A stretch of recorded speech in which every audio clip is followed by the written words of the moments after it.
अस्सलाम वालेकुम नाजरीन, मैं हूं मोहम्मद अब्दुल हकीम। 7H न्यूज़ में आपका इस्तकबाल है। शहर के उस्मानिया हॉस्पिटल के पास आउट पेशेंट जो है, यहाँ पर कोई सिक्योरिटी नहीं है।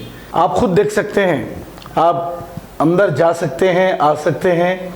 अगर कोई भी हादसा पेश आता है तो हमारी पुलिस और हमारी हुकूमत उसके बाद जागती है और उससे पहले सोते रहती है। यहाँ पर कोई भी शख्स उस्मानिया दवाखाना में जा सकता है, आ सकता है। यहाँ कोई सिक्योरिटी नहीं। आइए देखते हैं ये रिपोर्ट।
अब A1 टाउनशिप शमशाबाद और मोइनाबाद के बाद एक और शानदार प्रोजेक्ट लाए हैं नियर जहांगीर पीर दरगाह कोतूर, जो कि बैंगलोर हाईवे से 6 किलोमीटर जॉनसन एंड जॉनसन और नाटको फार्मा जैसी मल्टीनेशनल कंपनीज के करीब, जहां घर बनाकर रह सकते हैं। आबादी से लगा हुआ, drainage, electricity, footpath, BT road, government hospital और बस स्टॉप जैसी तमाम सहूलियत दस्तयाब। 4,20,000 में 100 गज का प्लॉट। A1 टाउनशिप में आपका ये छोटा सा इन्वेस्टमेंट आपका और आपके बच्चों का मुस्तकबिल बदल सकता है। Address pillar number 235 opposite fisheries department, Rajendra Nagar, Hyderabad. 9666178623। अब करेगा आपको अपडेट, तो लाइक कीजिए, शेयर कीजिए, सब्सक्राइब करना ना भूले।